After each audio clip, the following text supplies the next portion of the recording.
আসসালামু আলাইকুম গাইস। আমি আছি এখন ট্যানারির দ্বিতীয় গেটের সামনে। দোনোটা বড় বড় গেট লাগানো, শুধু পকেট গেটটা খোলা। ওই কাকা তার বাচ্চার লগে খেলতেছে। আর এই গেটের সামনে গাছ লাগাইছে, তাল গাছ, দেখতে সুন্দরই। আর এই সাইডের যে পুরো ট্যানারির যে পানির লাইনটা, ময়লা পানির লাইনটা, এটা কিন্তু এই এই হাউসটা দেখে গেছে। আর এই পানিটা কই গেছে এটাও দেখাইতেছি, আগে হাউসটা দেখে নেন। পানি হালকাই যেতেছে, যেহেতু এনে কোনো ময়লা, শুধু কেমিক্যাল যুক্ত পানি ছাড়া কোনো পানি নাই, লিগে খুব দ্রুত পানি যায়, কোনো পানি আটকে থাকে না, জমাট নাই। আর এই সামনে দোকান আছে একটা, ওই গেটের সামনে একটা দোকান আছে। তারপরে একটা বট গাছ আছে, যেখানে বসে থাকারও জায়গা আছে, সুন্দর শ্যামা। আর এই যে পুরো পানিটা যে যাইতেছে, এটা যাইতেছে এই বড় পাইপ লাইনটা দিয়ে। এই পাইপ লাইনটা দিয়ে ওই সিঙ্গার ব্রিজের যে পানি নদীটা আছে, এই নদীটাতে যাইতেছে। নদীটার পানি কত কালা কুটকুট করতেছে। একটু আগে দেখলাম এই কালা পানির থেকেও একটা কাকা মাছ ধরতেছে, আমি ওনার কাছে যাইতেছি একটু পর। আর এনে যে বয়ে থাকার জায়গাটা, এটা বয়ে থাকার জায়গাটাও সুন্দর। এনে মাঝে মাঝে এনে বয়ে থাকি। আর দেখি কাকার কাছে যাই, দেখি কাকা কি কি মাছ ধরতেছে, এনে কি মাছ আছে। এনে ছাগল গুলারে গোসল করাইতেছে। কাকা লাঠি নিয়ে দাঁড়া রয়েছে যে কোনো ছাগল যেন না পালায়। আর এক ভাই ধরে রাখছে, আরেক ভাই গোসল করাইতেছে। তো গাইস, ওই বট গাছ ওনে অত দূর থেকে আমি কাকার খুঁজতে খুঁজতে পড়ছি। ওই যে কাকা যাইতেছে, কিন্তু আমি যে ভাবতেছি যে কাকার ভিডিও বানামু, ওই সামনে থেকে ভিডিও বানাইতেই কাকা এত দূরে পড়ছে। কাকা দেখলাম, তো কাকার কাছে যাই।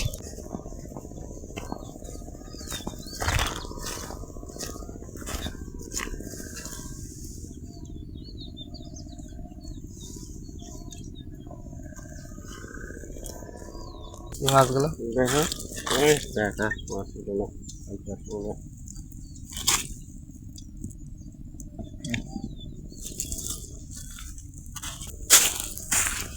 তো গাইস, দেখলাম কাকার মাছ, ছোট ছোট মাছ, অল্প 2 কেজির মতো মাছ ধরছে এই সারাদিনে।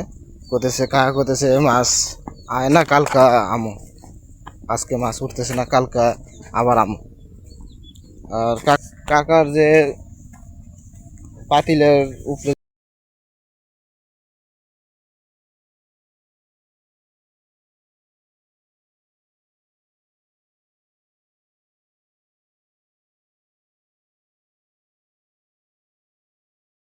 যে পলিটা বানছে, পলিটার ফুটো একেবারে ছোট।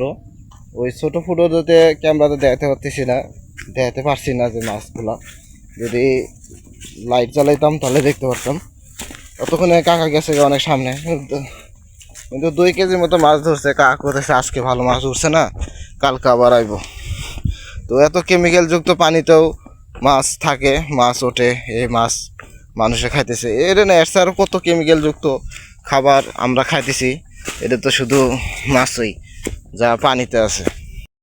তো গাইস, আমি এখন যাইতেছি, এই দিক দিয়ে তো পেছনে অনেক কিছু দেখলাম, এখন তো যাইতেছি সিঙ্গার ব্রিজ দেখার জন্য। আর এই নদীর পার দিয়ে যাচ্ছি, নদী ওই সাইডে, আমি এই সাইডে। আর এই সাইডের দিকে এই পুরোটাই এ জায়গাটা ফাঁকা। ওই পরে হলো আপনার কারখানাগুলো আছে। আর এই সাইডে যে কারেন্ট যে উৎপাদন করে, ওই ফ্যাক্টরি দেখা যাচ্ছে। আর তো গাইস, ব্রিজের আগে, এই সিঙ্গার ব্রিজের আগে আপনার এনে যে জমিগুলো আছে, ব্রিজের আগে। আর এই সাইডে তো ফাঁকাই দেখছেন। আর এই সাইডে দেখা যাচ্ছে কালাই গাছ লাগাইছে, মানে কালাই যে যে কালাই আছে, এই কালাই লাগাইছে। তো গাইস, সিঙ্গার ব্রিজ এখন অনেক দূরে। তো এখন আমি আইছি, এখন আমি যাইতে যাইতেই পানির আওয়াজ পাইলাম। তো এই যে দেখতেছেন পানি বাড়াইতেছে, ওই পানিটা সামনের এলাকায়। আর ওই সাইডে যে পানি বাড়াইতেছে ওটা হলো আপনার তেঁতুলজোড়ার। আর এই সাইডেরটা উপরে যা দেখতেছি, আর যত আমি উপরে যাই যে দেখতেছেন, এখানে কিন্তু অনেক গাতা গুতা। আমার মনে হতেছে যাতে যাতে সাপ কামড় দেয়নি পাই আবার। তো যাই উপরে উঠি, এই যে উপরে। তো গাইস, এন থেকে উপরে উঠলাম। ওই দেখা যাচ্ছে এই দিক দিয়েই পাইন লাইনটা আইছে, আর সামনের এলাকা থেকে পানিগুলো আইতেছে। সামনে যত ফ্যাক্টরি আছে সব ফ্যাক্টরির পানি এই এই গেদে পাইপটাতে বাড়াইতেছে। যাইতে যাইতে এই বড়ই গাছ একটা দেখা গেল, বড়ই গাছে এই বড়ই জঙ্গল দেখলে আগুন লাগাই দিতাম, তো এখন আমি আসার আগে কি জানি আগুন গাইস লাগাই বড়ই দিছে। গাছ একদম ফাঁকা, একটা বড়ই নাই। সামনে আরেকটা গাছ ছিল, এটা তো কোনো বড়াই ছিল না। তো এখন যাই দেখি, সামনে যাই।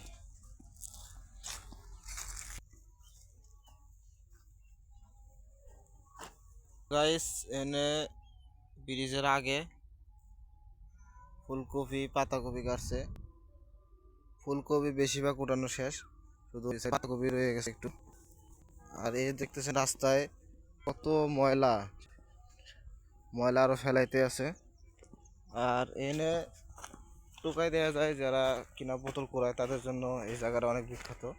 তারা আয় এনতে একটু বোতল টোকাইতে পারে, আর নদীর ধার থেকে বোতল টোকাইতে পারে। তো গাইস আমি এই ময়লার উপরে যাচ্ছি, আর পাও খালি নিচ দিকে ডাবতেছে, এত ময়লা। আর এই সাইডে একটু ভালো আছে, এইদিকে মানে গাড়ি যায়, দেখে এই জায়গাটা শক্ত আছে।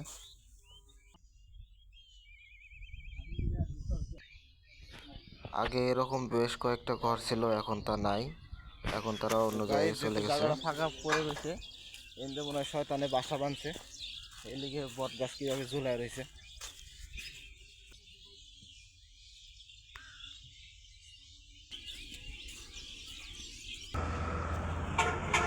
গাইস আমি এখন পড়ছি সিঙ্গাপুরের কাছে, প্রায় 1 ঘন্টা লাগছে, অত দূর থেকে ঘুরাইতে ময়লা হাঁটা যায় না, আস্তে আস্তে হাঁটতে হাঁটতে আসি। এই যে এটা দেখতেছেন হল মার্কেট, এটার পিছনে আরও সামনে এই হল মার্কেটের অভাব নাই, এটা বন্ধ করে দিছে। যদি চলতো তাহলে এই যেটা এই এলাকাটা অনেক গরম থাকতো। গাইস আমি আইছি ওই বিল্ডিং এর আগে থেকে, ওন থেকে হাঁটে হাঁটে হাঁটে হাঁটে এত দূর পর্যন্ত আসি, প্রায় 1 ঘন্টা লাগছে। কারণ সিঙ্গার বিল্ডিংটা আগের মতো নাই, এমনি শুধু বালি ফেলাইছে, এই পাশে বালি ওই পাশে বালি, তাতে কোনো ইয়ে নাই। আগে তো এখানে নৌকা ছিল, নাগরদোলা ছিল, আমাদের সবার কিছু নাই, এখন শুধু কাজের জায়গা বানাইছে। আর ফুচকার দোকানগুলো আছে, আর ওই সাইডের রেস্টুরেন্টটা বন্ধ করে দিয়েছে। আর দেখতেছি কাকা ওই যে বালি থেকে পানি দিচ্ছে, ওই পানির মধ্যে কাকা গোসল করতেছে। আর কাকা মনে করছে না এটা আসলে এই যে ওই পানির ছাড়া এই পানিটাও একটু ভালো আছে। এই পানিতে এরকম আর কেমিক্যাল নাই, ওই পানিতে যে কেমিক্যাল আছে এই পানিতে কেমিক্যাল নেই, কাকা গোসল করতেছে।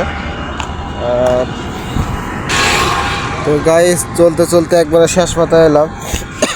শেষ মাথায় আয়া একটা জিনিস দেখতে পানি মনে হয় বাড়তেছে আগের চাই, ওই যেহেতু সর্ষা ফলাইছে এখন তো পানি আসার সময়, এনে পানি বলতেছেন পানি এতদূর বন্ধ গেছে, যেহেতু পানি বাড়তেছে আস্তে আস্তে বাড়া শুরু।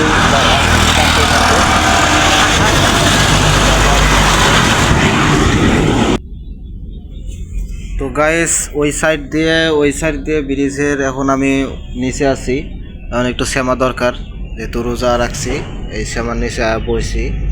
এখন ওই সাইডে দেখা যাইব যে দোকান দিছে, ওই সাইড থেকেই নৌকা চলে, সব কিছু ওই সাইডে বেশি, যে ওই সাইডে মার্কেট লাগে ঈদের সময়। ঈদ আইতে আইতে মনে হয় পানি অনেকটা বাড়বো, যেহেতু যে পানি বাড়তে আছে তো অনেকটা মনে হয় ঈদের সময় এলে বাড়বো। তো এখন এই সাইডে শুধু শস্য ফলাইছে, এই সাইডেও শস্য ফলাইছে, এই সাইডেও শস্য ফলাইছে, যা পানি আইতে আইতে এটি বেশিরভাগই হয়ে যাইব, এটাই আশা করা যায়। গাইস অনেকক্ষণ জিরাইলাম, এখন উপরে যাওয়া যাক। উপরে যা ওই সাইডে গাইস এই রাস্তার এই সাইড দিয়ে আপনার যাইতে যাইতে মোড় আইব, ওই সাইডের মোড়ে আপনার শাপলা বাগান আছে, আর এই সাইডের মোড়ে অন্য বাগান আছে। তো আজকে অত দূর যাইতেছি না, কারণ সময় কম। আজকে শুধু ওই সামনে যে ভিড় আছে শুধু অতটুকু যাবো। আর গাইস ওই সিঙ্গার ব্রিজ থেকে এই যে ব্রিজটা নিচে লেখা আছে যে এই গ্রামটাতে জমি বিক্রি করব, এই গ্রামটারে আবাসিক এলাকা বানাইবো, এই জন্য জমি বিক্রি করে যেন মানুষ থাকতে পারে এই ব্যবস্থা করব। তো গাইস ওই যে সিঙ্গার ব্রিজ ওখানে, আর আমি আইছি এদিকে খেতে যে দেখতেছেন লাল শাক গাছছে, তারপরে ধনে গাছ, আর এই সাইড দিয়ে আপনার পেঁপে বাগান, এই সাইড দিয়েও পেঁপে বাগান, তার ওই সাইড দিয়ে আবার টমেটো গাছ গাড়ছে, টমেটো গাছ অন্য জায়গায় তুলতেছে, আর এই জায়গাতে টমেটো গাছ হইতেছে। আচ্ছা, আর এই যে সাইডে যে পেঁপের গাছ যে গিয়ে দিছে হাল বইছে, যেন এতে অন্য কিছু যেন ফসল যেন ফলাইতে পারে, আর তখন ফসল বড় হইতেই যেন এটাও খাইতে পারে। এতক্ষণে যদি ফসলটা বড় হইতে যে সময় লাগবো, ততদিন পর্যন্ত এটিও খাইতে থাকবো, পেঁপেও খাইতে থাকবো, বেচতে থাকবো। ওই সাইডে শশা গাছ, শশা বড় হইতেই রমজান অর্ধেক শেষ হয়ে যাবো, তখন শশা হয়ে যাবো 10 টাকা কেজি, এখন তো শশা 100 টাকা কেজি। এই সাইড দিয়েও ধনের পাতা। তো গাইস আজকের ভিডিওতে একটুকুই দেখালাম, এই সাইড দিয়ে আর কিছু নাই দেখানোর কিছু, অবশ্যই কিছু অন্য কিছু চোখে বাঁচলে অবশ্যই ভিডিওতে দেখামু। আর ওই সাইডে গের গাছ আছে, কলা গাছ আছে, কলার ছুরি একটা একরকম দাম। তো এই সাইডে কলার ছুরি সম্ভবত 1000 টাকা করেই, আর দামি কলা হলে তো দেখা যাবে, দেখা যাক। ওই যে কলার ছুরি, প্রত্যেকটা গাছেই কলার ছুরি আছে, এটা বেচতে পারবো 800-1000 টাকা ছুরি বেচতে পারবো। বাগান কম কলার বাগানটা কম হয়েছে, কারণ এনে তো মাটিটা ভালো না, যদি মাটিটা একটু ভিজা ভিজা থাকতো, মাটিটা বালি আছে কিন্তু বালিটা একবারে শুকায় গেছে, এই কারণে কলা গাছ কমই, যে কলা গাছ জ্বালাইতেছে আর ওটা হইতেছে। পরিবারের বড় ছেলে হিসাবে 18 ঘন্টা ডিউটি করার পরও আমি ভিডিও বানাইতেছি, যেন আমি বুঝাইতে পারি যে 18 ঘন্টা ডিউটি করার পরও আমি চেষ্টা করতেছি